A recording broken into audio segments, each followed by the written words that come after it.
This episode of the AFTN Soccer Show is brought to you by Recovery Family Law. Recovery Family Law is here to help you solve your family law problems. If you are going through a separation or divorce, they can provide you the confidence to make good decisions and support to enforce your rights. If you have a question about property, children or support, they have the answers. It's not too late or too early to get help. Email info@recoveryfamilylaw.ca or visit recoveryfamilylaw.ca and let their team get you excellent results. Are you sitting comfortably? Then we'll begin. 10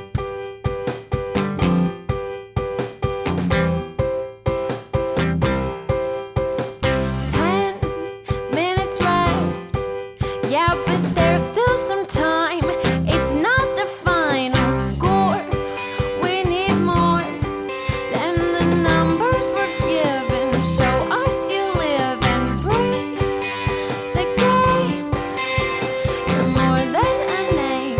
That's what we came for. We can bring you more than the score. Every story. Let's take this thing off of the field into the real world, away from the numbers, away from the numbers. Welcome back, my friends, to the show that never ends. It's another episode of There's Still Time, the AFTN Soccer Show, broadcasting on CITR Radio 101.9 FM from the unceded Musqueam Territory on the University of beautiful British Columbia. Brought to you in partnership with recoveryfamilylaw.ca. I'm your host, Michael McCall, and this is another episode recorded on the other side of the Atlantic. I'm still over in Scotland. I will be back this coming week, so the next show will be back on home ground, and it won't just be me on my own-some, but it is me pretty much on my own-some again for this episode, although Zach will quickly jump in at the end of one of the interviews that we have in part 3. We do, though, have another packed show for you. We have a couple of interviews to bring you this episode. From a Vancouver Whitecaps perspective, we've got one of the men of the hour, a goal-scoring hero in Texas on Saturday, centre-back Mathias Laborda. Fantastic timing for him to get that goal since he was going to be on this week's show. We are also chatting in depth our main feature interview this episode with a former Whitecap, a former WFC2 player, Elage Bah, who this season will be playing in the CPL with Vancouver FC and keeping the Vancouver FC content going. We'll hear from VFC head coach Afshin Ghotbi about a very impressive off-season rebuild. We'll have lots of other football chat as well. We'll round up the weekend's action in the MLS West, and we'll be talking about another Whitecaps win in MLS as well. What a fantastic weekend of football it's been. I mean, any weekend where the Whitecaps get a victory, especially a road victory, makes it a very good weekend of football. But it's just been some tremendous stuff.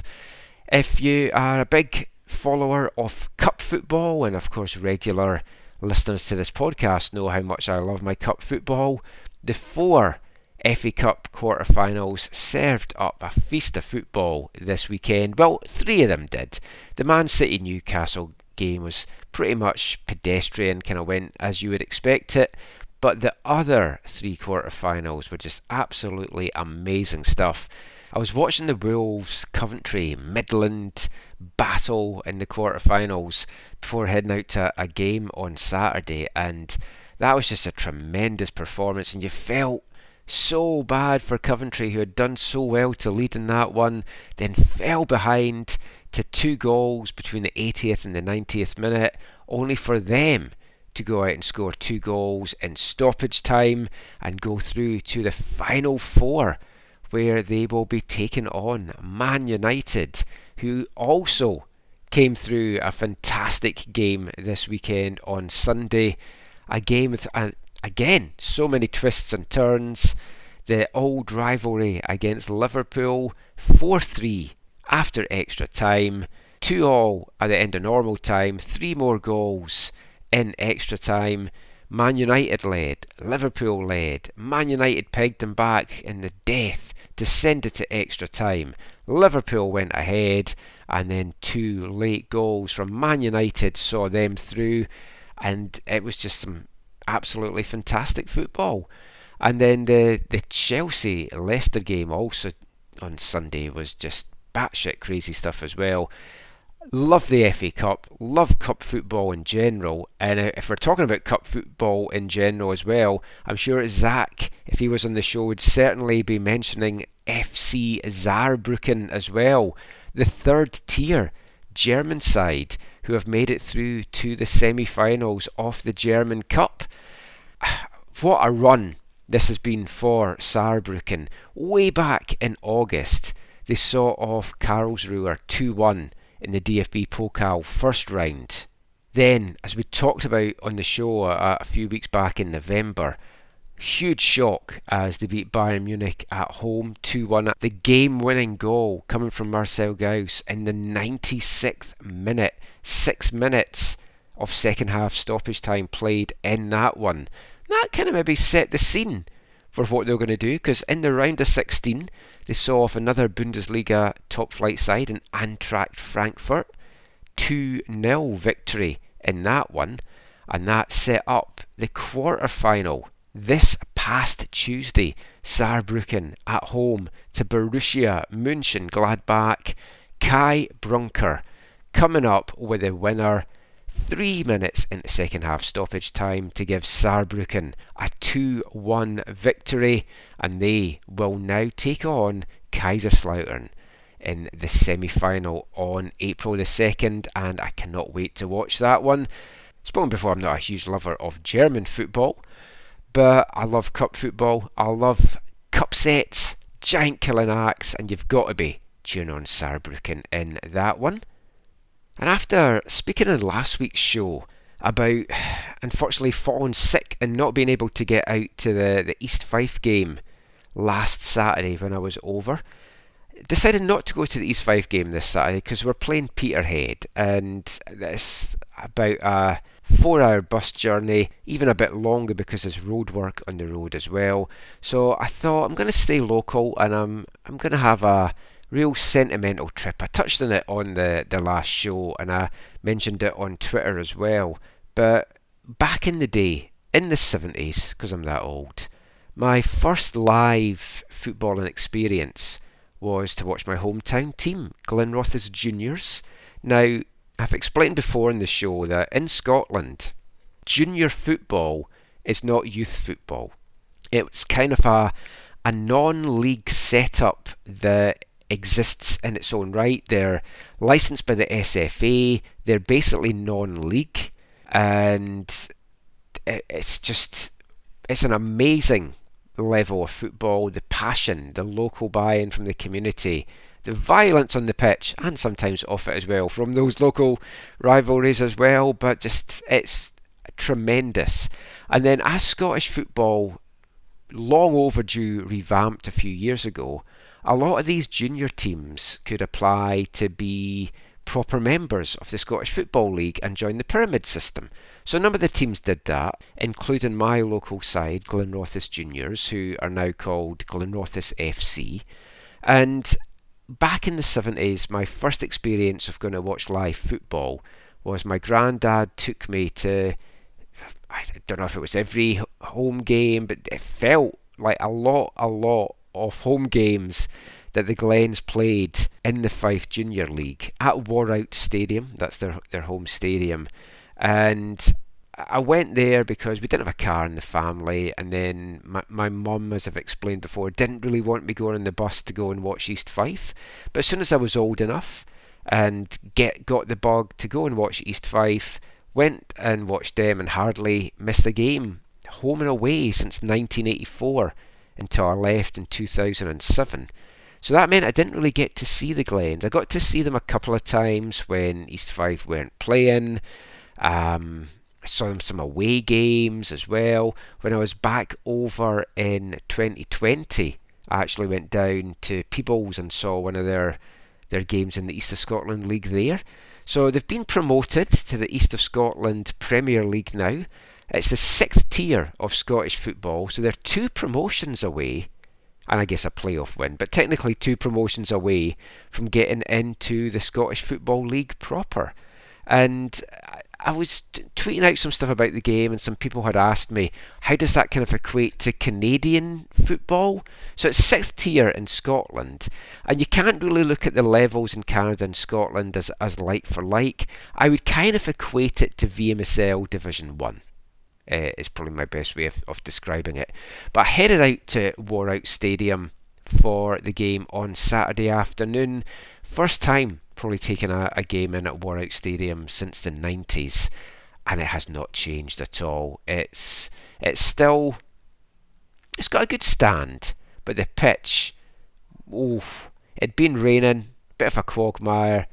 You could say though a kind of proper football pitch, but it was a great game of football.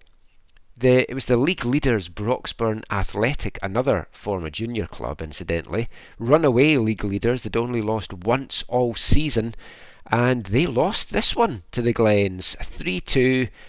Entertaining game of football, 5 goals, couple of penalties, sending off for a Broxburn player who dived when they were 3-1 down to try and get back into the game. Actually, it might have been when they were 2-1 down, and got sent off, got a second yellow card. So you'll love to see that. So I've put some videos up on Twitter, AFTN Canada, so you can check those out. But it was nice being back there, and just all the memories of being there with my granddad. I mean, that's what football's all about. It's all about memories, and it was a nice little footballing end to my trip back home. But as I mentioned, it was a good weekend for football, because on top of all the action, the Whitecaps won again. Back-to-back road wins now for the Whitecaps. A 3-1 victory down in Frisco, Texas against FC Dallas. And it was an absolutely fantastic performance by the Whitecaps, and we'll get into that now for the rest of this part. Very impressed by how the Whitecaps played in this game. The opening moments of it, you've got to say Dallas were the better team. They were enjoying more possession. That said, they weren't exactly doing very much with it, and both teams, they had a lot of turnovers, and it kind of felt not disjointed by the Whitecaps, but it kind of felt they were still struggling maybe to find their feet a little bit. But as soon as they found their feet, which was about midway point through that first half, oh boy, did they find their feet. From about the 24th minute onwards, it was a dominant display by the Whitecaps, and Vanni Sartini had given media a tactics talk before the home opener in Charlotte, explaining how he wanted the team to play this season, the roles of the personnel, not actual players, because it depends who was in it, but what he wanted the number 8 to do, what he wanted the number 6 to do, what he wanted the back 3 to do while defending, what he wanted the back 3 to do whilst attacking. And on paper, and watching Vanni go through all that, it looked so good, and you're thinking, wow, the Whitecaps are going to be a force to be reckoned with this season if they can execute that on the pitch. And that game against Dallas was certainly a great example of just how Vanni Sartini is wanting his team to play this season. The players knew what they had to do. They knew that they had to track back. They knew what balls to follow. They knew what shape to take when in attack, when in defence. And it paid off fantastically against a Dallas side who, I've got to say, they've been very disappointing to start the season. Expected a lot more. And there was a few players in this one on the Dallas side, Petar Musa in particular, who is going to watch that game tape back and just wonder where it all went wrong for him, because he really could and should have made this a much closer game than it was. But let's not get into that. Let's look at the Whitecaps side of things. And it all kind of started to click into gear in about the 24th minute. Ryan Gauld had a header from a cutback from Shop that didn't hit the target, went wide, but the Whitecaps kept the pressure on. Then Gauld had a shot that was blocked. And then moments later, in the 25th minute, the Whitecaps took the lead. And every goal that the Whitecaps got in this game, I thought was executed fantastically. Just the movement from the players, the passes, the final delivery, the finish, everything about all three goals was just excellent in this one. So 25th minute, first one goes in. Brian White, Ryan Gauld give a little give and go. White runs into the byline, cuts it back, a great dummy from Gauld. It falls to Laborda, who's running in, finishes into the far corner with aplomb. First goal of the season for the Uruguayan, second as a Whitecap, and the Caps were off and running, and the confidence after that just flowed through them, because 4 minutes later they doubled their lead, and this time it was Fafa Pico who played in the perfect cross from the left.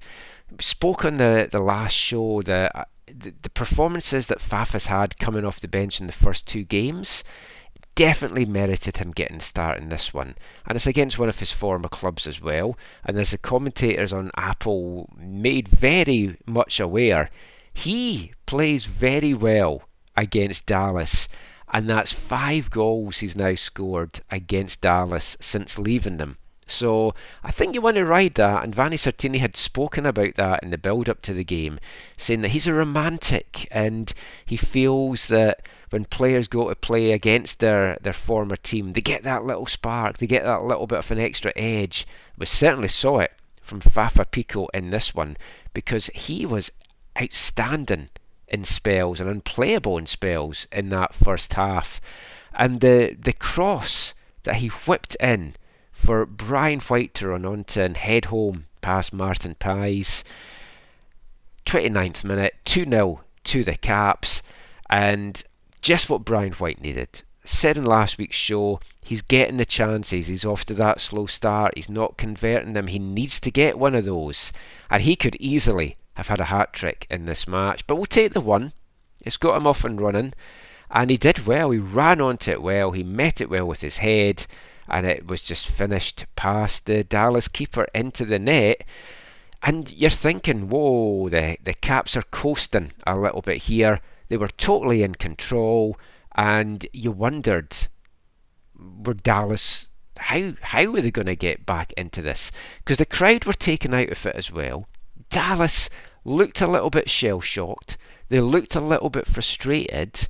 But with 5 minutes of the half remaining, a cheap free kick that was given away, I think it was Kubas that gave it away, allowed Dallas to whip in a free kick from Jesus Ferreira and a nice looping header from Sebastian Lletget over Yohei Takaoka. It didn't give the Caps keeper a chance, and from nowhere Dallas were back in it briefly, because just 2 minutes after that they gave up at the third goal, and the Whitecaps' 2-goal lead was restored.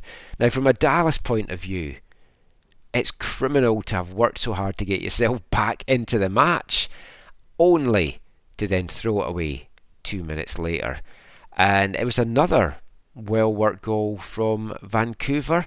This time, Brian White turned provider with a pinpoint delivery into the box for Fafa Pico to rise above everyone and head home against his former side, grabbing his first goal as a Whitecap and making it 6 different scorers for the Whitecaps' 6 goals to start this MLS season.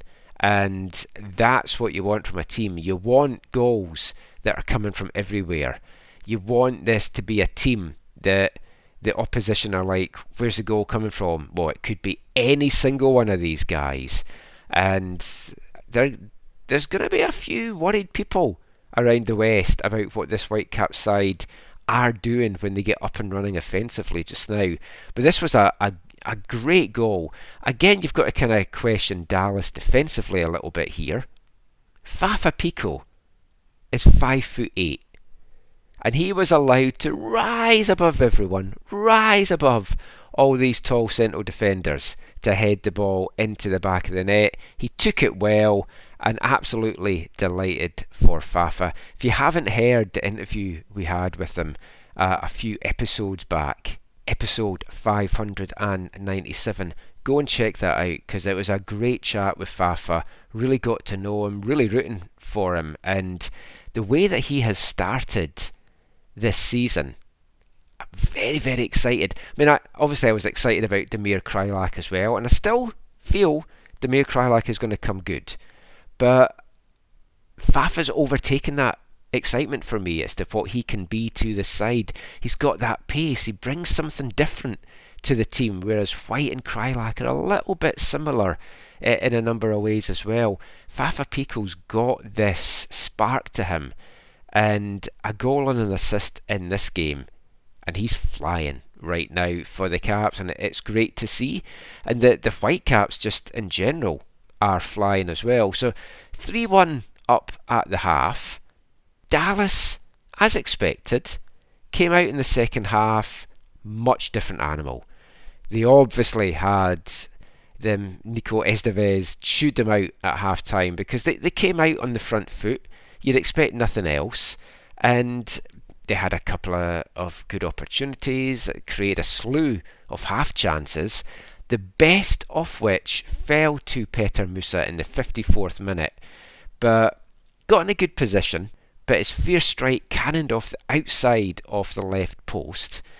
And after that, the Whitecaps had a good spell. They got in, they were pushing more. White should have had his second of the game on the hour mark when he wasted a Picault cutback, although I think the flag had gone up for offside anyway. Sebastian Berhalter came close for the Caps. There's a few other half chances as well thrown in. But then, the 70th minute, and every game's got a game that we like to say is the game-changing moment to look at on the good or the bad side. So the 70th minute, this could have been a game-changing moment, as the Whitecaps were drawn too much towards the ball, and all the centre-backs seemed to be too compact, which, going back to Vanne's pre-season talk, is something he's particularly not wanted the team to be doing, and not to get out of their positions, out of their zones. And it left Musa wide open as the ball came to him, about 14 yards for goal. The goal was gaping. All he had to do was blast it home. It had been a 3-2 game with 20 minutes to go, and I don't know how that last 20 minutes and change would have played out, but instead the Croatian blasted it over. It was an absolute horrible miss for a guy that has really, really struggled so far in MLS. Was getting flashbacks of some Whitecaps DP strikers over the years watching Musa in this one. But that was really the last chance that Dallas had to threaten in this game. And the Caps comfortably saw it out. A 3-1 victory. Dallas, as you would expect, shaded the possession. 12 shots to 6 in favour of Dallas. Both teams, though, managed 3 shots on goal. Of course, the big difference maker, Vancouver's 3, ended up on the back of the net. That is efficiency to the highest level.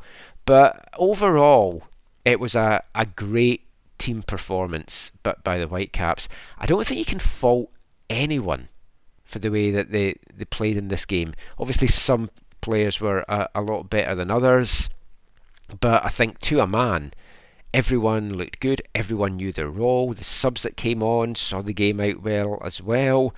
Great to see Brian White off the mark, grabbing his first game of the season. So a couple of folk feeling that this wasn't Ryan Gauld's best game, but I thought he did really well in the first half. He was busy, creative, maybe tired a little bit, but he has spoken before that when he was down in Houston, that was when I asked him kind of the worst experience that he'd had of playing. He does not like the humidity in Texas. Now, it wasn't that humid. Well, it was 97% humidity, but it was 14 degrees temperature because it was a damp and dreich day in Dallas. It had been raining, which I think suited the Whitecaps as well. But the back three of Laborda, Veselinovic and Blackman are looking very solid. Really, really liking what I'm seeing from them. And we're going to hear from one of them, Mathias Laborda, in the next part. Andres Kubis, I thought, had a good game, was breaking things up well. Ryan Raposo, for me, up there for one of the players of the game for the Whitecaps, ran his little heart out, did so well and was causing some big problems to that Dallas defence. Sam Junqua really had a handful trying to deal with Raposo, and it was some of the little things that Raposo did that maybe went unnoticed as well, that to me, I just thought he was outstanding in this game. Ali Ahmed came on again the 73rd minute, and they are still using him sparingly. I thought he might have got the start in this one, but you know what? I'm not too upset that he didn't, because it's a long season ahead. He's coming back from that groin surgery, and you want to ease him in gently to make sure that he is good to go. And you're going to need the players for the long season ahead, and especially the next game coming up against RSL with some absences internationally, which we'll get to in a sec. But it was a fantastic win, and as I said, a fantastic team performance from back to front by the Whitecaps down in Dallas. The 3 points given the Whitecaps their best start to a season since under Martin Rennie back in 2012, where they also had 2 wins and a draw from their first 3 games. The 4th game for the Whitecaps in Rennie's first season back then was a draw away to Philadelphia. So if the Whitecaps get a draw this coming Saturday against RSL, they'll still be tied for the best start with that 2012 team. But if they can come away with a win, give themselves 10 points, then that will be their best ever start to an MLS season, and the quickest that they will have reached double figures as well. We'll get into that a little bit more in next week's show, seeing how that played out. But the 3 points as well took the Whitecaps up to second in the Western Conference standings. They're sitting pretty up there just now, just 3 points behind Minnesota, who have played that extra game. One of 5 unbeaten teams in the MLS West, and we'll kind of do a little MLS West roundup in the next part of the show this week. And there's a lot to be pleased about by how the Whitecaps are playing. The midfield passing, the midfield responsibility, just the general passing and movement between the whole team. Great to see. But for me, defensively, I think is something to certainly have a big look at here, because 2 goals allowed from the 3 matches so far.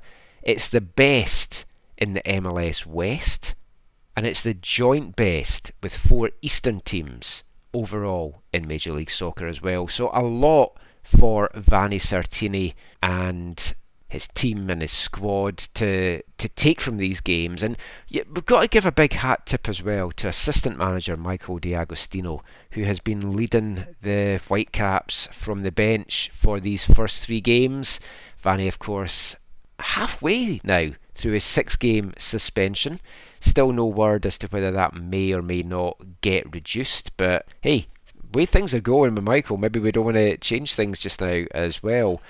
But Michael D'Agostino after the match said how proud he was of the guys, and I think that's a great way to sum it up. But I want to talk about one other quote from after the game, which was from Ryan Raposo on the team's mentality shift this season. And this was very interesting, hearing this and then reading this, we've got it in the report and reaction piece on AFTN.ca. Ryan said, the mentality is a lot different. I was just speaking with someone from the medical staff and they're saying, wow, what a difference it's been since you first came in 2020. Back then, it would have been crazy in the locker room. Now guys are happy and the music is going, but it's not like we just won the MLS Cup. So personally, I love that mentality, and it shows that that is the standard almost, that we go on the road to win matches, and at home we try to win matches. So I love that mentality from the guys, and I think with the additions we've brought in, the maturity they have, it's helped us in these types of moments and to hold off in the second half and just grind that second half out. And I think that is a key thing here. This group and the additions of Krylak and Pico, we talked about what that meant to the locker room with that veteran presence, and there are some really experienced old heads in there now, and they're keeping everyone's feet on the ground. They're not letting people get carried away, and that's how it needs to be. And I think I love the fact that it's just like, yeah, it's just another road win. That's what we do, and that's what they need to do if they want to be title challengers this season. But 3 games in, long way to go, but so far so good, and I'm feeling really good and really confident about the team right now. What I also now like is that the Caps are returning home to BC Place for a 4-game homestand, and they're tough games.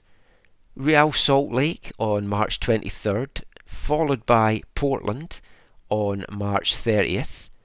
Week later, from Cascadian Derby to Canadian Derby, as John Herdman's Toronto FC come to town. That should be a fantastic game. And then on the 13th, unlucky for some, hopefully unlucky for Greg Vanny and LA Galaxy as they come to town as well. And then that's followed the following week by a trip down the I-5 to take on Seattle at Lumen Field. So all in all, this is just a huge set of games coming up for the Whitecaps here.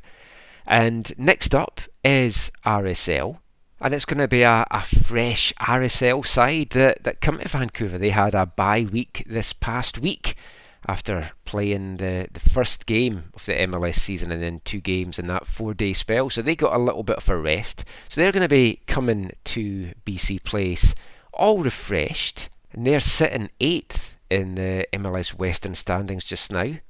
4 points from their 4 matches, 1 win, 1 draw, 2 defeats, 5 goals for, 5 goals against.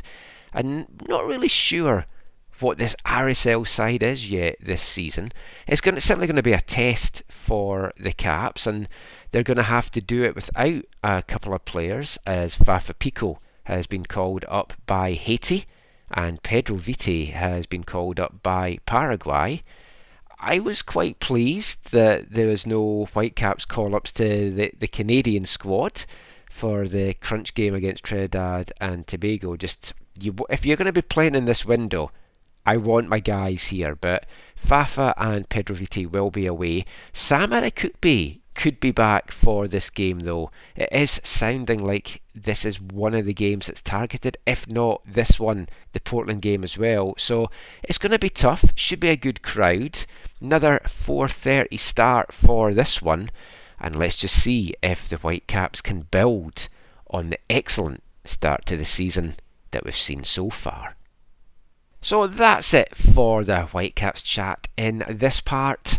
We're going to continue in the next part as we sit down with one of the goal scorers from Saturday, an interview that we did a couple of weeks ago, Mathias Laborda, and we'll be back with that and the first of 2 songs from our album of the month after this. Hi, I'm Brian White, and you're listening to the AFTN Soccer Show.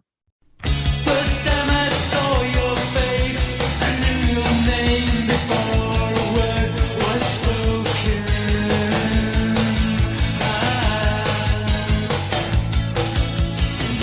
First time I touched your hair, I understood the spell would not be broken.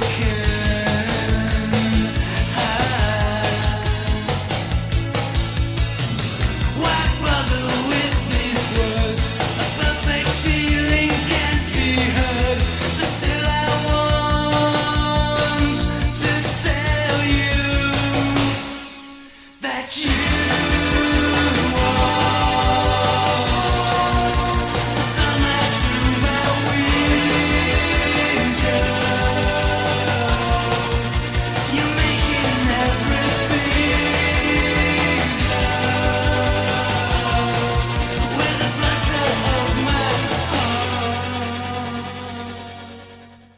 Welcome back to the AFTN Soccer Show on CITR Radio 101.9 FM, brought to you in partnership with recoveryfamilylaw.ca. And kicking off this part, it's our album of the month here at AFTN for the month of March. The psychedelic rock sounds from Aberdeen's The Shaman before they went all dancey. Their debut album, 1987's Drop, and that was track 9 for it. I would describe that as a perfect psychedelic pop rock love song. Through My Window. We've got another track to come from The Shaman to kick off part 3. Hope you are enjoying them this month. Let us know if you are. AFTN Canada on Twitter, aftncanada@hotmail.com. Back to the football chat now, and back to the Whitecaps chat. And the first of 2 interviews that we have on the show for you this week. Don't know if I can class this one as a feature interview, as it is only 5 minutes long, but it is a very interesting interview as well. And coincidentally, it's an interview that we did a couple of weeks ago, just before I flew off to Scotland. And it was with Whitecaps centre-back Mathias Laborda, one of the men of the hour down at Dallas on Saturday night, getting that first goal that set the Whitecaps on their way to that 3-1 victory over the Texans. And the 24-year-old Uruguayan has had, I think fair to say, a mixed time with the Whitecaps so far. A little bit of a slow start as he was finding his feet in a new league, in a new city, and kind of a new position as well, because when Laborda was brought here, we all watched the highlight tapes, we were all very excited by what we were getting in the centre-back department, and then played a lot off last season where he made 24 overall appearances, 18 of them starts, adding 1 goal. But a lot of that time he was getting played in the right back position and didn't look great at times, especially in the early going. But then when he kind of made the switch back to centre back, back into a back 3, we really saw the Mathias Laborda that we hoped and expected to be getting when the signing was made, and we watched all those highlights. And he finished the season so strongly, and it was a very strong back 3 of him, Ranko and Tristan Blackman. And you've got to feel going forward that is the first choice back 3 for Vanni Sartini and the Whitecaps in 2024.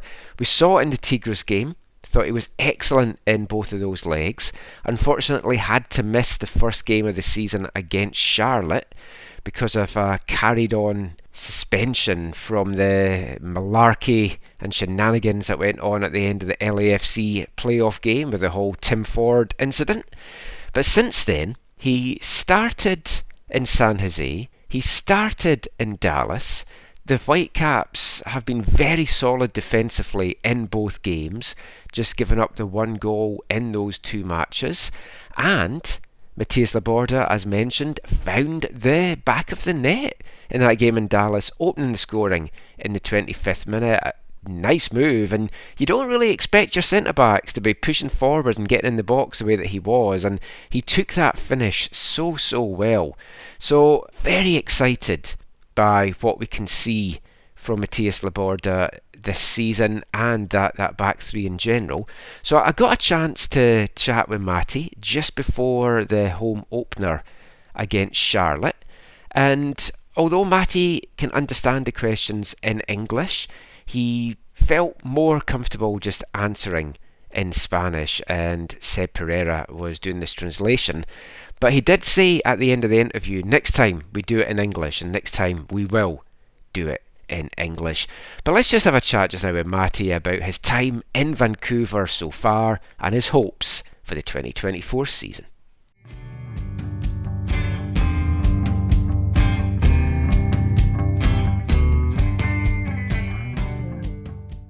So, Matty, just wanted to ask you a couple of things about your first season here and just looking ahead. So, I think we last spoke to you in your first day here a year ago when you had just come to Vancouver. How would you sum up your first year in the league, your first year with the Whitecaps? El primer año fue de adaptación, los primeros meses me costó bastante, lo que es el ritmo de la liga, cómo se estructura todo es bastante diferente a Uruguay, por ende me costó un poco al principio y luego con el correr del tiempo, el segundo semestre, los segundos 6 meses me sentí mejor, me fui afianzando y creo que terminé de buena manera el año. Yeah, the first year was all about adaptation and adapting to the league, how everything is structured. It's a lot different to what it is over in Uruguay. At first it cost me a bit of time to get adjusted to the whole new country, new city, and new club and everything. But then I would say the second 6 months were way better, and I found that I did pretty well during the end of the season. Axel has spoken about at the end of the year you felt you wished the season was still going because you were just starting to hit your stride and starting to be the Mathias Laborda that you want to be. You've started this season good with the Tigres games. Do you feel that now that you're getting a regular run in the team, we're really going to see the Mathias Laborda that you want the fans to see? Eso espero, poder afianzarme en el equipo, ser una pieza clave. Creo que este año estoy mejor preparado. Vino bien también ver la familia el año a fin de año en las vacaciones y volví con las pilas recargadas y pronto para hacer una buena temporada. Yeah, I hope so. That way I can become a key piece of the team. I think I'm better prepared now than I was last year. And it helped me a lot to go back home this offseason, go back and see family. That allowed me to come back with batteries recharged, and yeah, I'm fully ready for this year. I'm excited. So last year we saw you as a right back, we saw you as a centre back, and we saw you in a back three.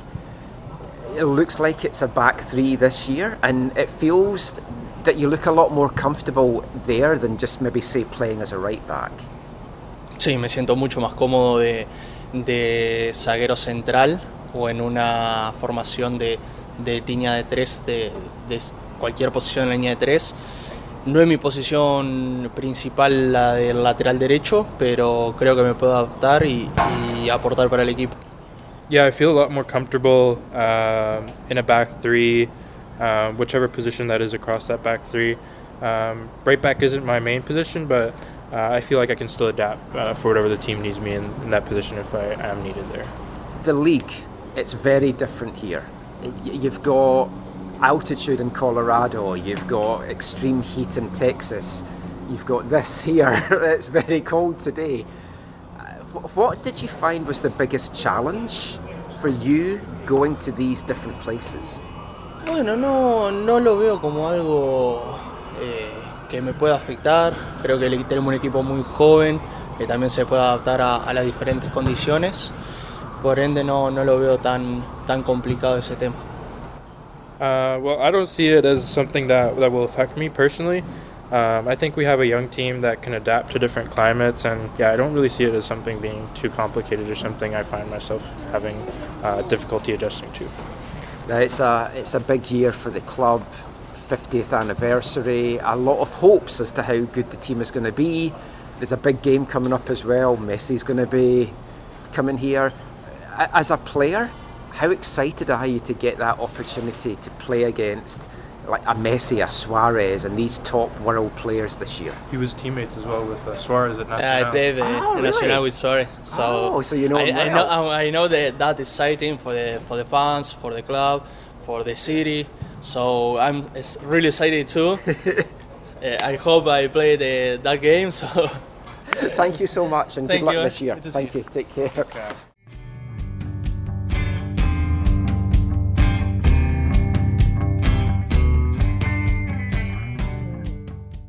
Mathias Laborda there, and he's a player that I think is just only going to get better and better. He's still just 24, And he spent his whole playing career in Uruguay with Nacional.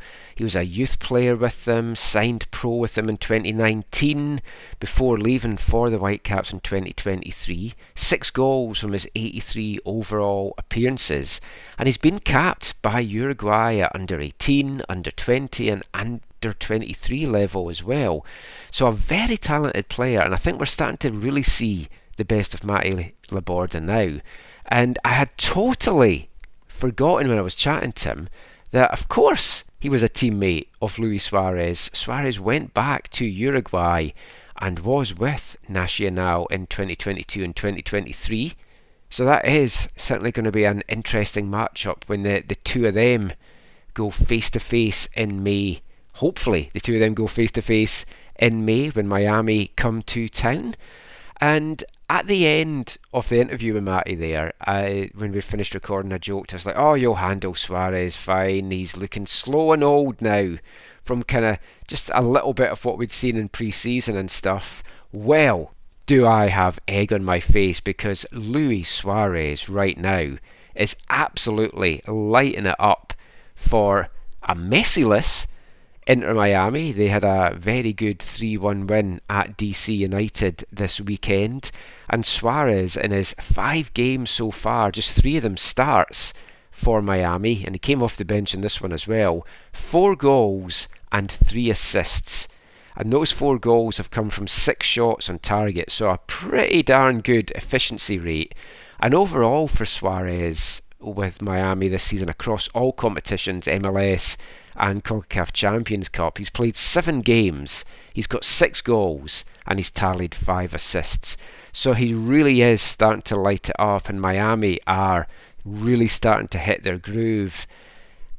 A danger for everyone in MLS, and you wondered how they were going to put all their pieces together. Could they do it if Messi wasn't on the pitch? Well, they're kind of showing that they most certainly can. But since we've moved away from the Whitecaps now, we're just talking about MLS in general, let's finish off this part with a quick look around what happened in MLS this past weekend, focusing mainly on the West, but we'll start things off with the other 2 Canadian clubs as well. And it's a case now, not all the Canadian clubs are still unbeaten. In fact, none of them are, except the Whitecaps, holding up Canadian pride after Montreal and TFC both threw away leads on the road to go down to their first defeats of the season. And Montreal in particular are just going to wonder what the hell happened in this game at Chicago. 2 goals to the good after 2 penalties from Kakaro in the opening 12 minutes seemed to have Montreal coasting. Haile Selassie pulled one back 8 minutes into first half stoppage time for Chicago. Iankov had extended Montreal's lead in the 70th minute, and then did that thing that comes back to haunt you. He taunted the home fans because his team had a 2-goal lead, but then 12 minutes later Raheem Edwards was sent off. Montreal down to 10 men for the last 8 minutes and stoppage time, and in the last 6 minutes and 9 minutes of stoppage time, Montreal gave up 3 goals. Gutierrez pulled one back to make it 3-2 in the 84th minute. Then Kuipers 5 minutes into stoppage time before Kellen Acosta sealed the deal, and the 3 points for Chicago. 99th minute with a goal that Jonathan Sirwa is just going to watch over and over and just beat himself up for it. It's called the Windy City for a reason, as that Acosta cross really is what it was. Caught the wind, caught out Sirwa, had a helping hand from Sirwa on the way through, into the back of the net though, and the Fire came away 4-3 winners. Now, it wasn't as dramatic a loss for TFC, but they did lead at New York City FC. Shaquille Marshall-Rutte put them ahead in the 7th minute. Santiago Rodriguez tied it up for the home side in the 24th before Kevin O'Toole got the 65th minute winner. And even though Keaton Parks was sent off for New York 3 minutes later, they held on to the end and came away for a 2-1 victory, handing TFC their first defeat of this season. But we don't really care about the East. We want to look at the West and what happened there over this weekend. Well, the Western action got underway at Lumen Field in Seattle with an early kick-off as the Sounders and the Rapids played out a 1-1 draw. Seattle opened the scoring, Rui Diaz in the 11th minute, but again, a sending off kind of turned the match here a little bit. Atencio sent off for Seattle in the 57th. Kevin Cabral tied things up for Colorado in the 88th, and they had chances to win it, Colorado, late on as well, but in the end, both sides settled for a point. Doesn't really do a lot for either in the standings in these early go-ins, but the more points Seattle can drop, especially at home, the better it is for the Whitecaps and the rest of the West. Austin and Philadelphia played out a 2-2 draw. A good point really in the end, considering the form and how good Philadelphia are, although Philadelphia coming into this probably a little bit tired after their shellacking in the CONCACAF Champions Cup midweek. Did take the lead though in the 14th minute from the spot, Daniel Gazdag. Austin hit back though, 56th minute, Diego Rubio. Less than 2 minutes later, John Gallagher gave him the 2-1 lead, but Mikhail Ure tied things up, earned a point for Philly in the 65th minute, and that was how things ended. Good news though for Austin is their key talismanic DP, Sebastian Driussi, came on for his season debut with 19 minutes to go, and they're certainly going to hope that he is fit, healthy and ready to go, because they are certainly needing him. It was a really good set of results for the Whitecaps this weekend. Another one coming with Houston coming away with a 1-0 victory over the previously undefeated Portland Timbers down in Houston. The Dynamos' first win in MLS this season. Aliyu Ibrahim, the match winner in the 43rd, poked home a loose ball after fantastic cross from Carrasquilla was brought down by Portland defender, and then the loose ball fell perfectly to Ibrahim and he slotted it home for what proved to be the only goal of the game in this one. Sporting Kansas City remain unbeaten on this season, coming from behind to come away with a 2-1 win to the team that the Whitecaps vanquished last week, San Jose Earthquakes. Vitor Costa had put the visitors ahead in the 11th minute before KC hit back Danny Rosero in the 18th, Alan Pulido in the 29th. San Jose fall to their 4th straight defeat to open the 2024 season. Western Conference leaders Minnesota United showed their credentials in a very impressive 2-0 victory over LAFC at home to LAFC. Robin Lode had given Minnesota a 16th minute lead and they wrapped the points up 2 minutes from time in this one, ticking along nicely at the top of the standings. I'm not sure how many folks saw that one coming at the start of the season. As we keep saying though, still a long way to go for all this. And the final match this weekend to feature Western Conference teams, arguably the match of the weekend. LA Galaxy 3, St. Louis 3, and I watched the highlights of this one and it was very, very, very entertaining as well. Jovic gave LA a 3rd minute lead with his 4th goal in 4 games, and they were doing well, but Ostrak pulled one back to level it up for St. Louis in the 27th minute. That was how it stayed going into the second half. Pencil in the 51st minute slotted home to give LA the lead, but that was cancelled out again by Nielsen on the hour mark. And then with 2 minutes to go, A corner comes in, bounces off LA Galaxy keeper John McCarthy into his own net, and St. Louis look to have the winner, but there was still 9 minutes of stoppage time to go, and Yoshida tied it up for the Galaxy 5 minutes into that stoppage time. St. Louis, though, should have or had a chance to potentially win the match in the 99th minute, but Caceres, a professional foul, bringing down the streaking St. Louis forward. I can't remember who it was now.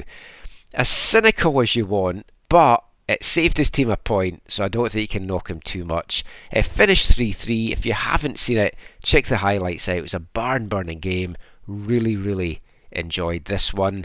It was a great weekend of action in the MLS West, and it's been a good first month of action in Major League Soccer. Can't wait to see what the rest of the season has in store. But that is it for the Whitecaps chat. That is it for the MLS chat. We're going to be turning our attention to the CPL next, Vancouver FC, and our feature interview for this episode with a former Whitecap, former WFC2 player Elage Bah. The fullback will be plying his trade with Vancouver FC this coming season. We'll be back chatting to him and bringing you the second song from our album of the month after this. Hi, I'm Gabriel Batar. You are listening to the AFTN show.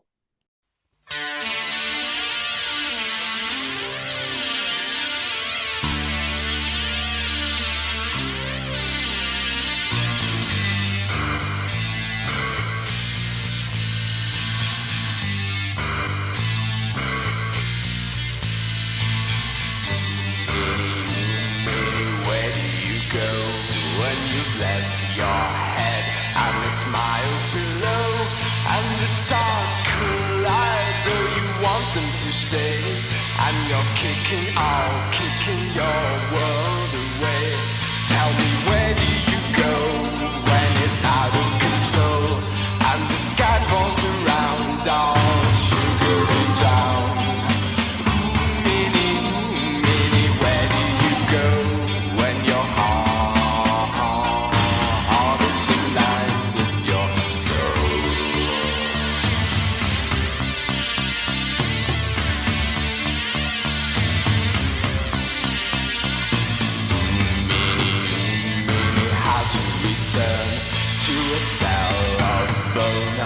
Starting to learn, I have just one wish. I don't want to be saved from your tunnel up, tunnel down, mystery cave. Tell me, where do you go when it's out of control and the sky falls around all sugary down? Where do you go when your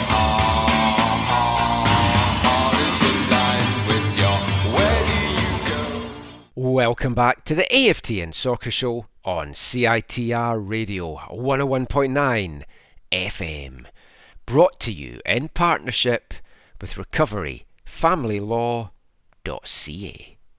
And kicking off this part, it's the second of our tracks tonight from this month's Album of the Month here at AFTN. Released in June 1987 on Moksha Recordings, Aberdeen band The Shamans' debut album Drop, and that was the sixth track from it, Where Do You Go?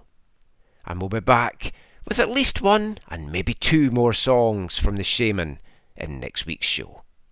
But for this part, getting back to the football chat, we're going to turn our attention away from the Whitecaps and MLS and focus on Vancouver FC and the CPL. And we're going to bring you this episode's feature interview with one of the Eagles' most recent signings, 19-year-old defender Elage Bah. The Ottawa native made his way west back in August 2020, joining the Whitecaps FC Academy, worked his way through the ranks there, earned himself a WFC2 contract for the last couple of seasons, making 45 appearances and scoring one goal for WFC2 and MLS Next Pro. Bah was one of a number of players that the Caps let go at the end of that 2023 season. And he was a player that had a number of options available to him. He could have gone home, gone out east again, signed with a club out there, decided though to stay in BC, to stay in the Vancouver area, putting pen to paper with Vancouver FC last month, signing a 2-year contract with an option for 2026. And Zach and myself got a chance to sit down with Elage just to chat about his journey so far, his move to VFC, and look ahead to the season to come. So go stick the kettle on, grab your biscuit of choice, sit back and enjoy our chat with VFC fullback Elage Bah.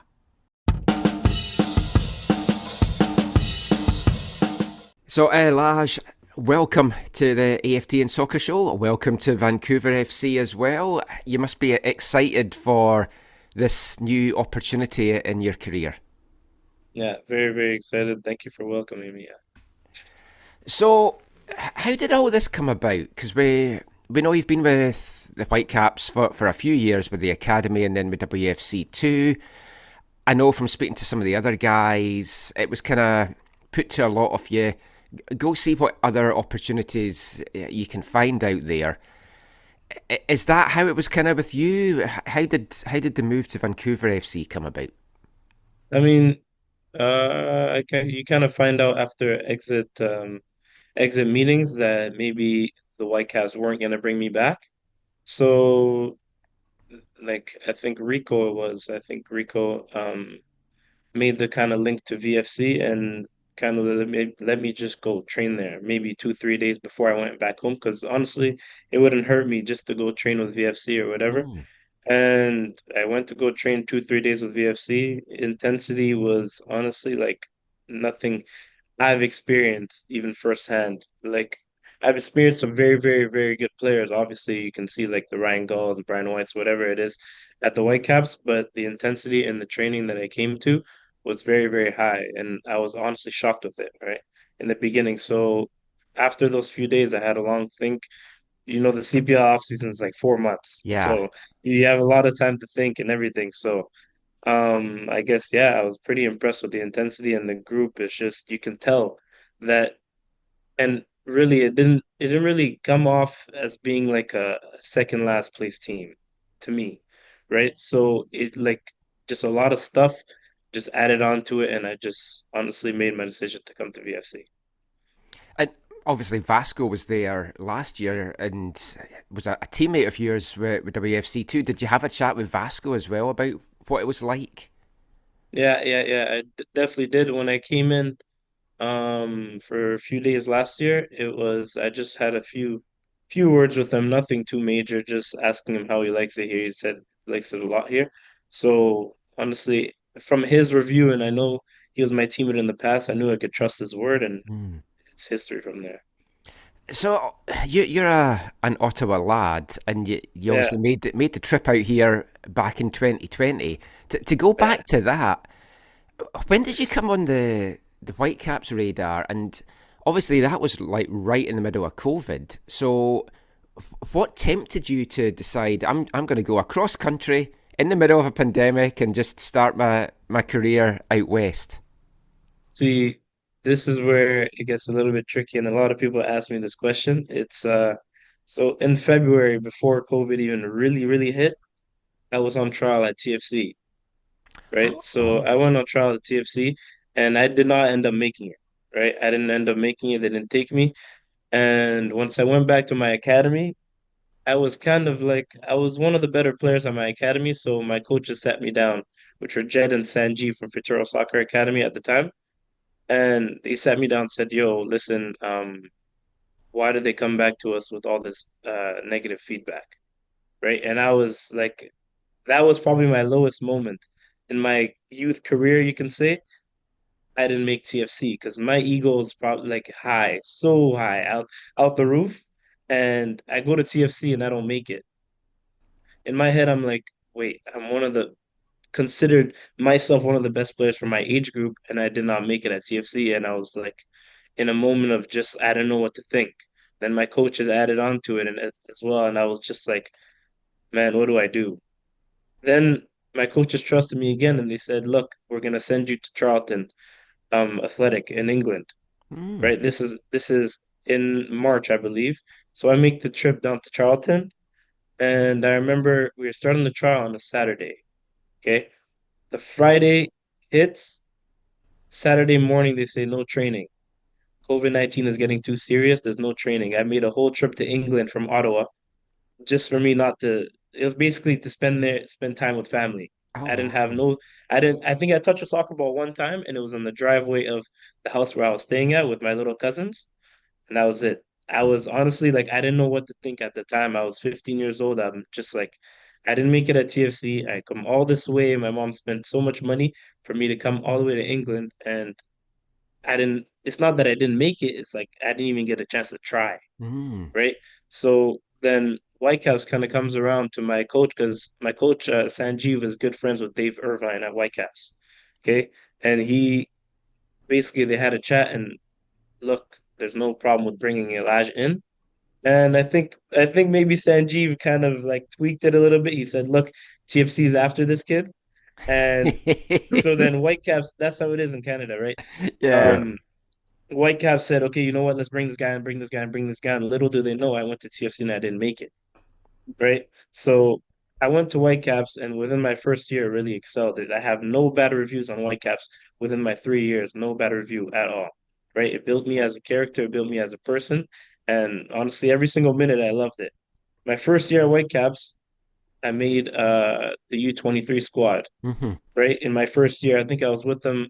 I joined in maybe September, and I was with them in April. Right? And then I kept playing with them from then, and honestly, now I'm here. But I just want to ask you a question about something you kind of mentioned there that I think is hard for non like pro athletes to understand. But if you could maybe just talk about the lessons you've learned and the maybe the balance between, you know, as a footballer, you confidence is a huge thing. Like you need to have confidence, Yeah. but you also need like a dose of reality. Like you also need to know where you Yeah. stand and all that kind of stuff. How have you learned to like balance having good confidence so you can give your best with understanding maybe your place in the squad or your place in the depth chart or your place in your own development? See, this is where I like give a lot of thanks to the old academy I was at, Fraternal Soccer Academy.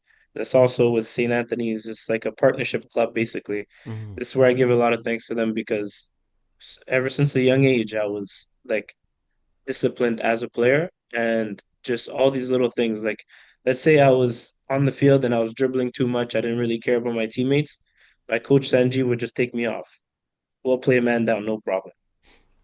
And I was just sitting there right there, and you just get to think, and you get like this feeling of, look, I want to be out there, but if I don't do the right things, I'm not going to be out there. Mm, Simple as that, right? And then you asked about the confidence. It's just once you know your value as a player, you can be confident all day, right? You just need to make sure it's confidence, not arrogance or cockiness, Hmm. right? Confidence is it's very like you can tip over at any point, Oh, right? yeah. It's like when your gas is at the middle in your car, you can fill it up and you can put it down, right? It's kind of you have to keep it filled up to the middle, and it's just like it's something I've been like shaped into being ever since I was young. It's just my coach let me know, look, you're not bigger than the team. If yeah. possible, you're going to be bigger than the team. If you don't look to develop as a player, I'm not going to help you. Simple like that. Yeah, I like how you talk about there. And Michael, I don't say this to be humorous, but it is such a fine line, right? Hmm. Between that confidence and cocky or arrogant. Hmm. And so Yeah. it's good to hear you share your journey and your understanding with that. I totally relate to that as well. It's like I've had that feedback to me over the years. It's like I'm always a confident person, and there is a very fine border between going into cocky or letting your ego take over. Yeah. I mean, obviously, you knew from an early age then that you had what it took to be a professional footballer. When did you know that that's really what you wanted to kind of pursue then as your career? I would say 10 years old maybe because before that I was into soccer obviously, but I would say there was one thing that triggered it in my life and it was my older brother moving out of the house. Before that, I was a basketball player full time. Like from maybe 5 years old to 10, I used to play basketball, and still now I kind of have it. I kind of have it. I can still kind of hoop on guys, but like I guess he used to teach me every day, and I used to go out to the basketball court with him every day. Right? It was just like it's my routine. I wake up, look, I'm going to the basketball court. I do this, I'm going to the basketball court. And once he moved out, kind of like you kind of lose that. You kind of like feel like an emptiness, and I'm just like, wow. I realized really how like important my older brother was to me, and I wouldn't go to the basketball court as often without him.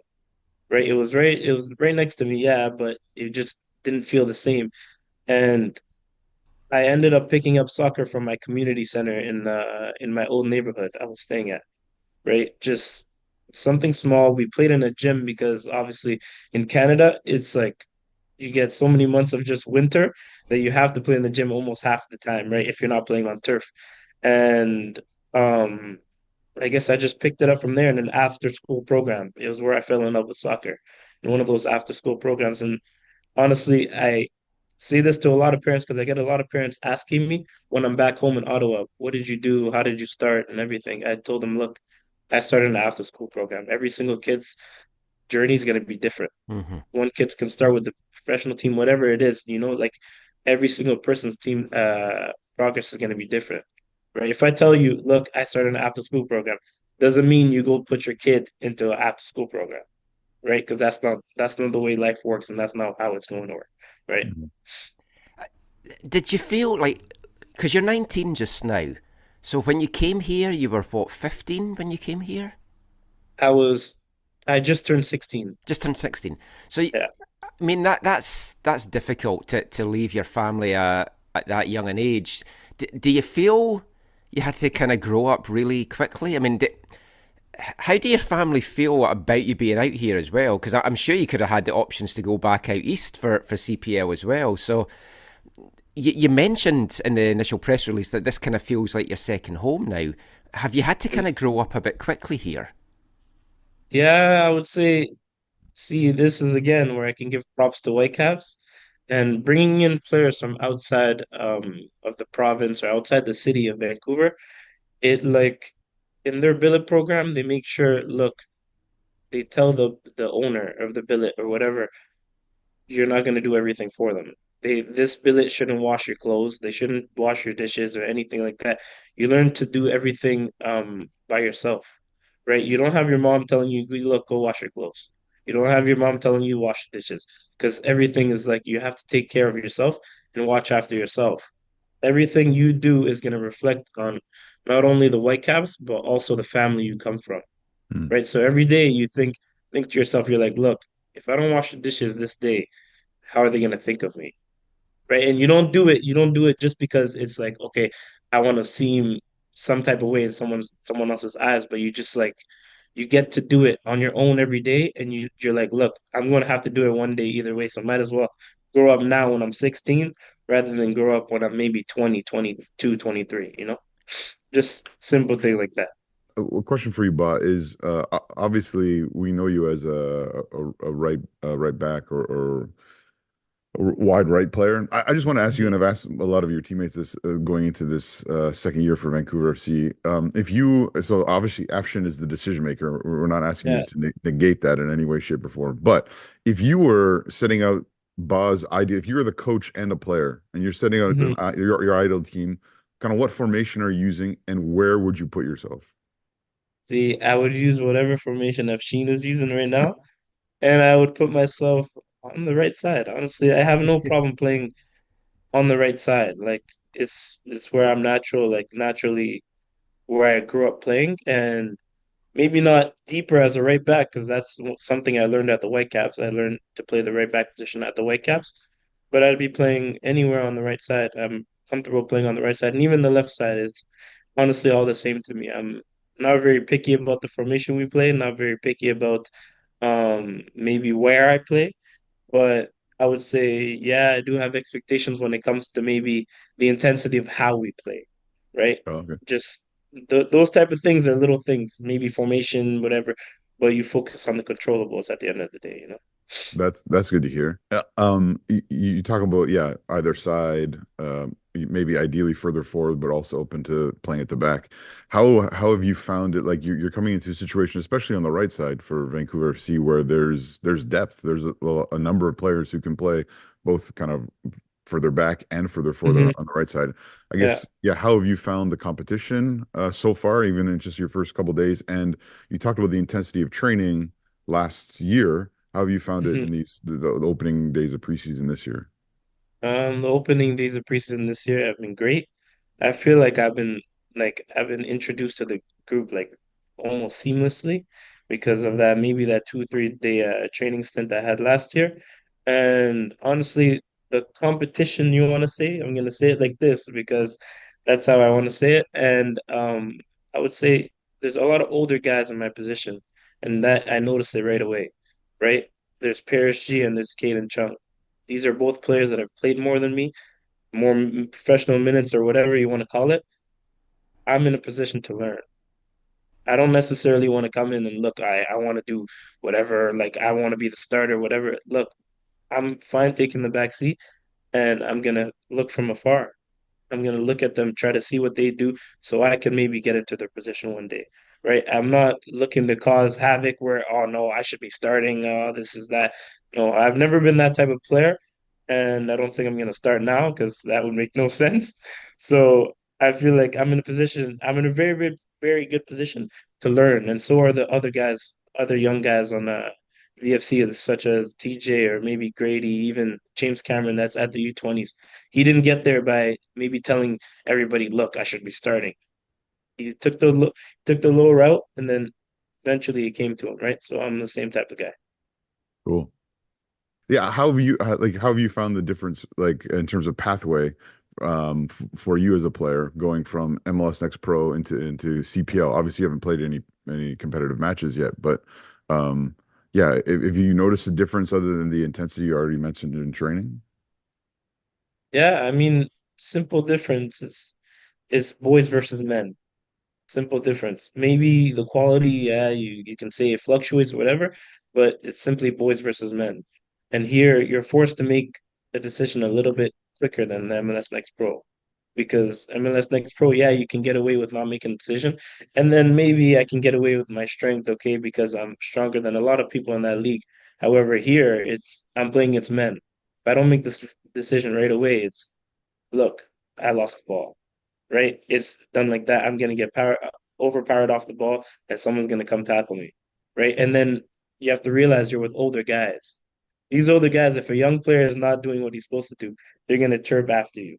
And it's not because look, we can just chirp this young player. It's because they need you to get better. They want you and need you to get better for the sake of the team and for the sake of yourself as well. So honestly, that's a like biggest difference I probably noticed. There's boys versus men. Cool. Last thing from me, I was just having a look there to see when the team played the first game in Ottawa, which for some weird reason, the first two games against Ottawa are in I'm a, Vancouver, but August 31st is when you're going to be going my back to. calendar's marked already. Don't Yeah, worry. I mean, how's My that going to calendar. feel? Going to your hometown, playing as a pro? I mean, it's a moment like I've been dreaming about for years now. Like you won't even believe me when I tell you, but I have had dreams about just me playing in TD Place Stadium. And one thing in my dreams, I've never saw my jersey, my own jersey. I never saw it. However, I saw myself playing against the Fury for some reason. Right? Fury was a Ah, team before Ottawa yeah. that Yeah, was yeah. in Ottawa, and I'm just like, wait, I'm confused. Why is this happening? Right? So like, I've had moments of like where I'm dreaming about this moment, and honestly, my calendars have it's already been marked. Once you said, look, for some weird reason, you guys play them 2 times in the beginning of the season at home, I already knew who you were talking about, Ottawa. Right? So it's like in my head, it brings me a lot of joy because as a kid, my mom, my dad, whatever, they never really got to come out to games because they were busy for XYZ reasons. And now it's like, look, I'm in your face. Right? I'm in your face. And I honestly, it's gonna be a moment where my whole family can come watch me if hopefully I still stay healthy, sorry. And I'm good enough to go to Ottawa. At the end of the day, it's Afshin's decision if he wants to make me go to Ottawa that weekend. So all I can do is work hard and focus on my controllables once again. Hmm. So last question for me. This is a much, much lighter question. You talk about Yeah. obviously learning and working to make your claim for the first team. But how does it feel to like come into the team and already have the best hair in the locker room? I don't know, man. I don't know. There's some pretty good hair. Even Norman has pretty good hair. I'm not gonna lie. And then a few guys I can think. Actually, TJ as well. TJ, actually, Yeah, that's true. but TJ always changes it up too. Yeah. TJ does. He gets the braids one day, maybe the twist the other. He does actually. He does change it up. But we'll see, man. We'll see. I'm hoping I can get my hair situated for the first game of the season. See what happens. Nice, Yeah, because the picture on the Whitecaps page is still you from when you signed as like a 16-year-old, and you look so different. Yeah. I know. I had shorter hair back then. Yeah. Well, it's been an absolute pleasure chatting to you today, and we wish you all the very best for the season to come. Yeah, all the best for the much, preseason, especially today and well, tomorrow, especially tomorrow. Thank you so much. I appreciate you guys a lot. I wanna fly like an eagle. I wanna sing like Sinatra. I got a date with destruction. I wanna love like a murder. Elage Bah there. Got very high hopes for what he might bring to Vancouver FC for this season, and a very stacked defensive positions as well that Vancouver FC have.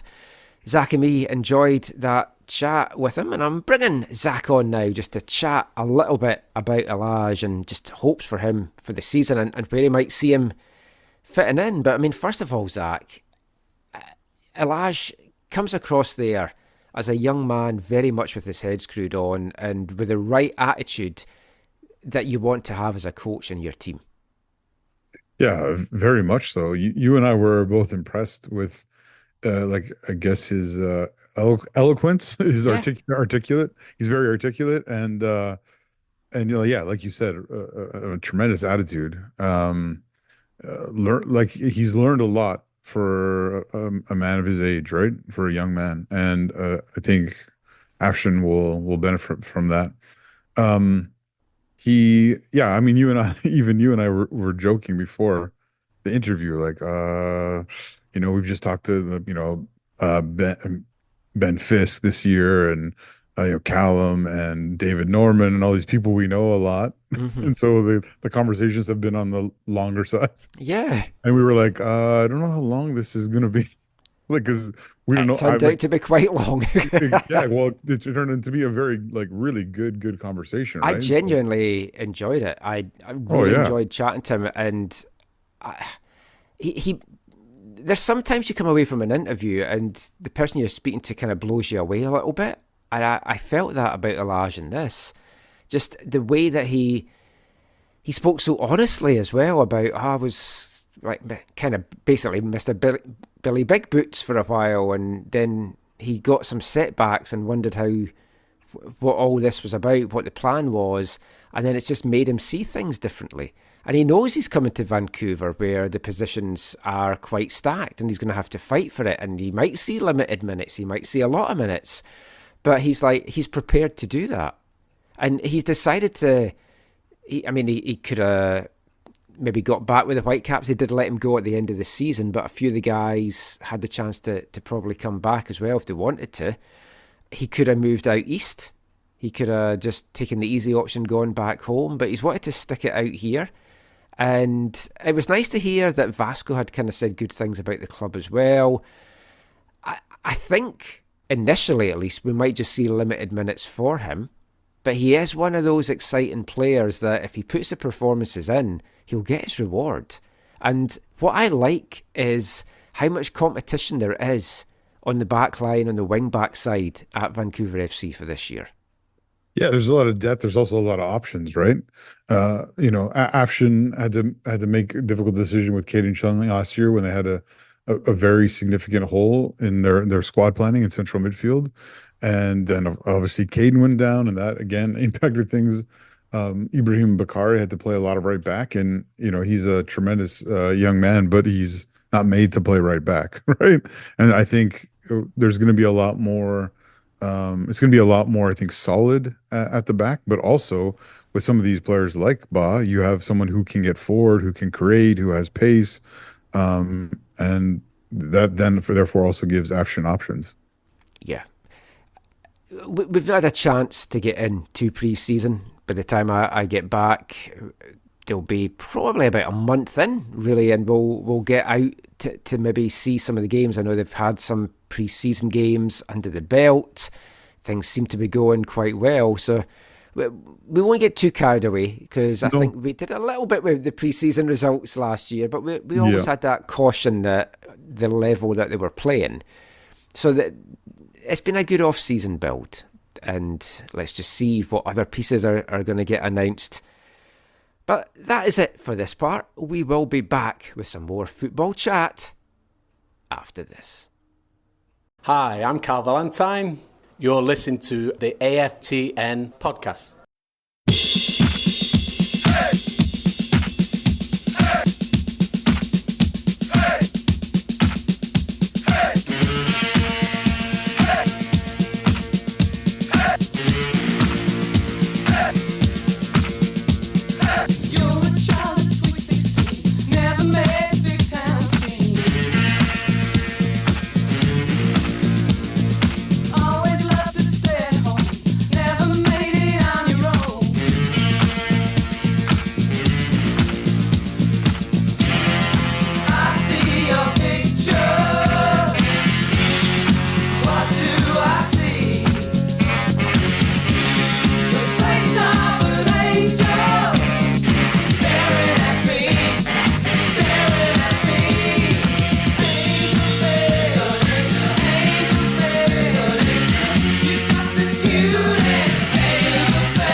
Welcome back to the AFTN Soccer Show on CITR Radio 101.9 FM. Brought to you in partnership with recoveryfamilylaw.ca. Check them out for all your family legal needs. And we've taken you back to 1974 to kick off this part. More glam music for you.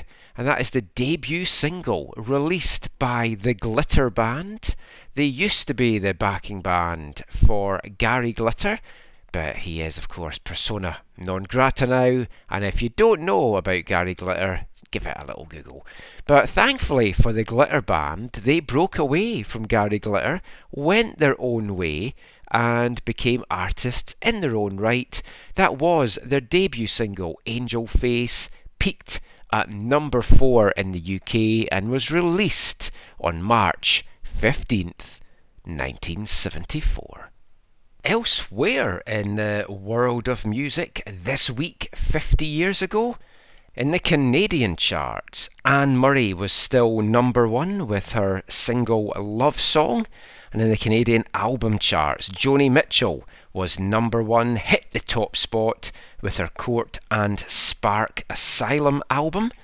The US Billboard Hot 100 saw Cher as a number 1 single with Dark Lady, and over in the UK, the number 1 single for the second week was Paper Laces' Billy, Don't Be a Hero, and the number 1 album continued to be The Carpenters' Singles Collection. And it was another quiet week in Whitecaps land this week 50 years ago. From March 18th to March 24th we are having a look at. There was one piece of news that did come out though, as Whitecaps head coach Jim Easton announced the club's 5th signing for their inaugural 1974 season. English defender, fullback Roger Minton, 24-year-old who was playing with West Bromwich Albion, had been sold on coming to Vancouver by the Caps' first signing, Glenn Johnson. And if you're thinking, I don't really remember that name, Roger Minton, that's because he didn't end up coming to the Whitecaps. He stayed at West Brom for one more year, although he did come over to the NASL in 1975, playing with the Washington Diplomats. So at that point, he had become the Whitecaps' fifth player, but really it was just four they had. And with the weeks counting down to that first season game kicking off in May, they had to act pretty quick. But they had a local player trial about to start over 2 days at Empire Stadium the following week. Who would they get from that? Find out in next week's show. But let's get back to modern day football and modern day chat and modern day Vancouver teams with Vancouver FC in the Canadian Premier League. We're going to continue chatting about them in this part. Now, you may have seen their new home jersey was launched on Friday. I won't get into that just now. I'll wait till Zach is on the show. We're going to do what we did with the MLS jerseys and have a look at the good, the bad and the ugly from the 2024 CPL jersey collection. I'll just give you a little spoiler by saying not a fan of VFC's Eagle jersey, but we'll come into that more either next week or in the coming weeks. But we heard from one of the additions to Afshin Ghotbi's side this off-season, a busy off-season it's been for Vancouver FC, and that was former WFC2 fullback Elage Bah. And Afshin Ghotbi and his team have certainly been very busy putting together their squad for the 2024 season, and you don't want to get carried away, but things are looking good. I'm feeling a little bit optimistic. So let's just bring you a little piece of audio just now from a press conference Afshin had just a couple of weeks ago. We haven't had a chance to bring you that until now. Just talking about the off-season build, why he's added the pieces he has added, and what he's looking at for maybe some additional pieces and for this season to come. So here's the gaffer, Afshin Ghotbi.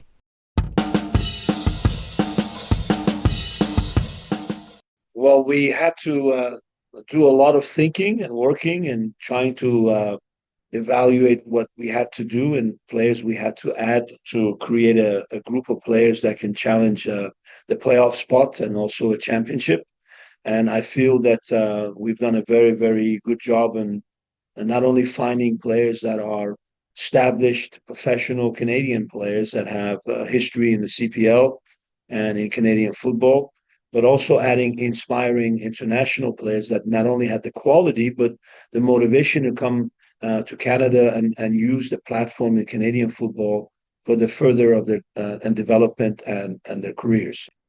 It's obviously been a very long off-season. It's probably one of the longest off-seasons that you've had in your whole coaching career.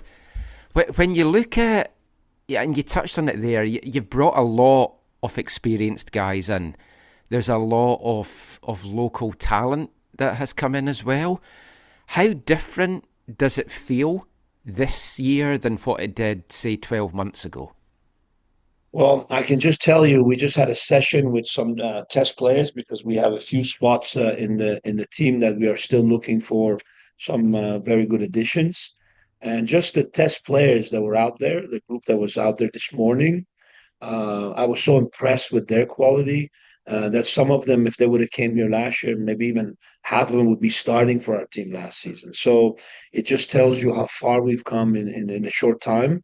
And I'm very, very excited about this coming season because there were a lot of hard lessons that I learned personally and very difficult times and challenges that I faced.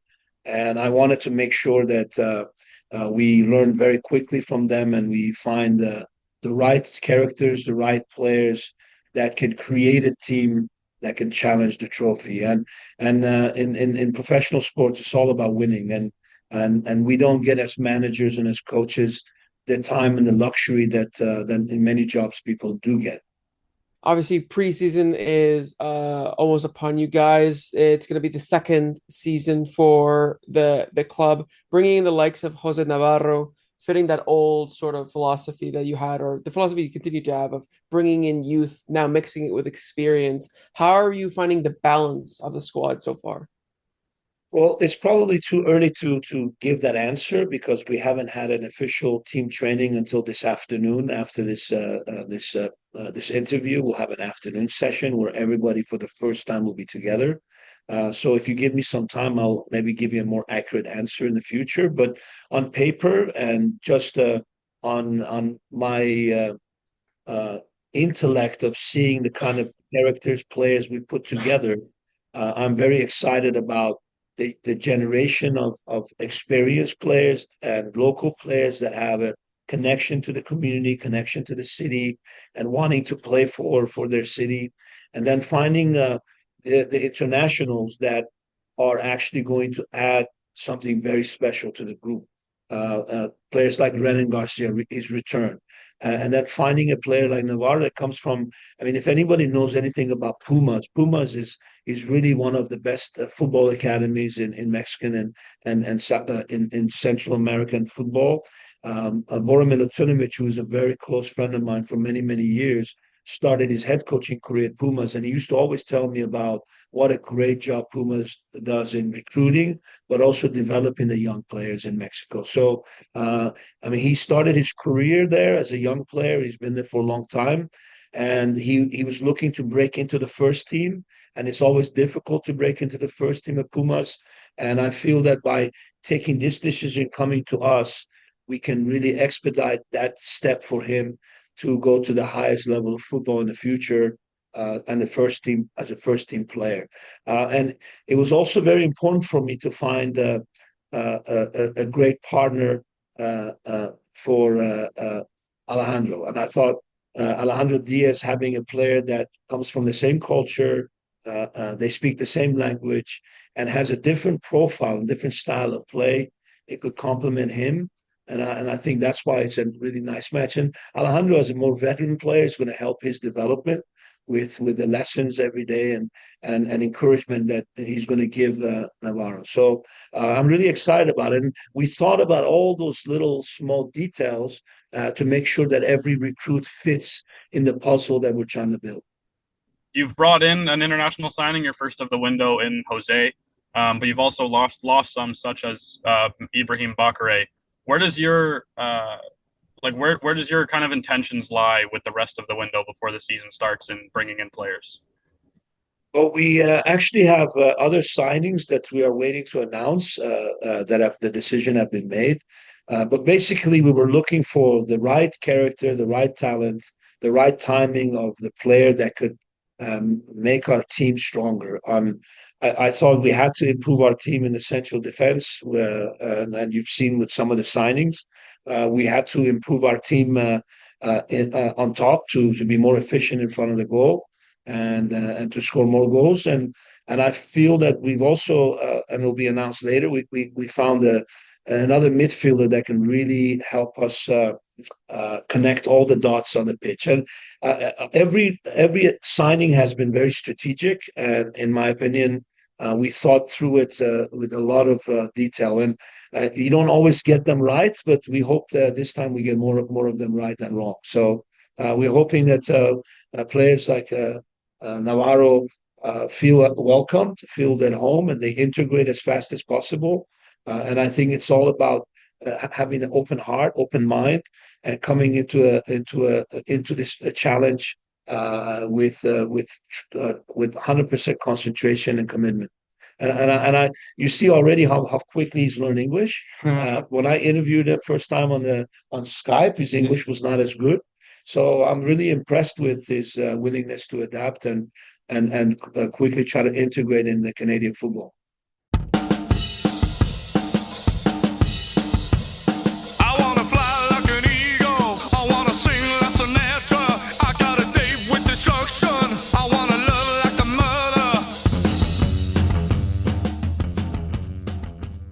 Afshin Ghotbi there, very happy with his off-season build, and so he should be. It definitely feels like a much different animal, a much different Vancouver FC for this season than we saw in 2023, and I just can't wait to see some of the friendlies that they're going to have coming up in the next couple of weeks before the season gets underway. Fast approaching, just in a month's time now. The CPL season will kick off, and I'm really looking forward to it. I think it's going to be a good one for Vancouver FC, and I think the 6th one for the league is going to be one of the best ones so far. Well, that's pretty much it for this episode of the AFTN Soccer Show, but of course we can't go without bringing you this episode's wavelength, and it's March. You know what that means. It's Football Violence Awareness Month, and this week we have a track from an English punk band hailing from Hastings, where of course lots of battles have taken place, not necessarily on the football pitch over the years. They're a 4-piece girl band called Made of Ace, and this is their single that was released in November 2022, Hooligan Heart.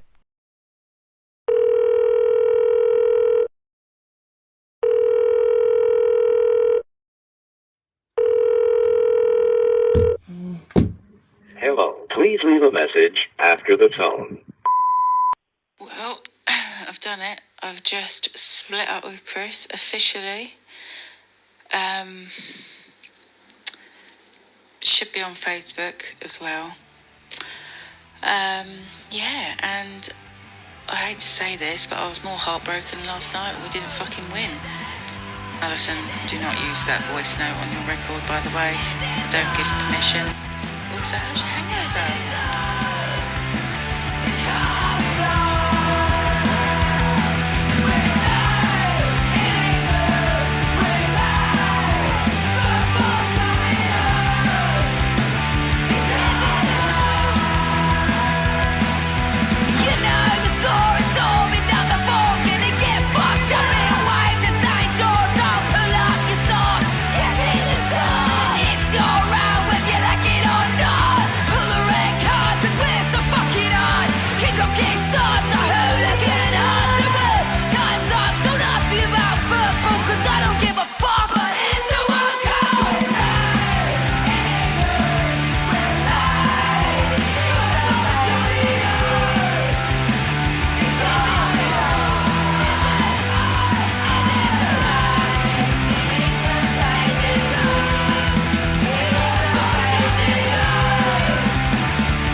Hastings punk rock girl band Made of Ace there, their single hooligan heart.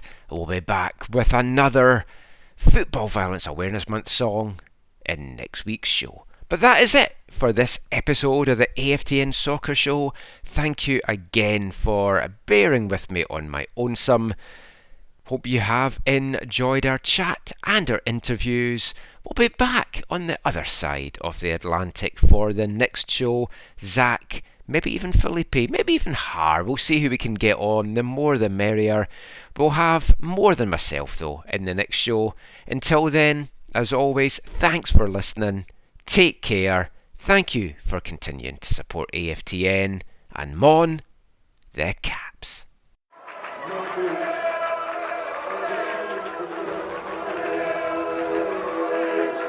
Going to your first match is an experience you never forget. The atmosphere of what's going on around the pitch looks beautiful, and you always look and go, wow, I'd love to play here one day. If you get the bug, it's going to stay with you for life.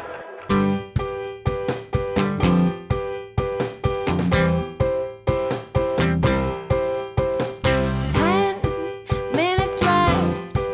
Yeah, but there's still some time. It's not the final score. We need more than the numbers we're given. Show us you live and breathe the game. You're more than a name. That's what we came for. We can bring you more than the score. Every story. Let's take this thing off of the field into the real world, away from the numbers, away from the numbers.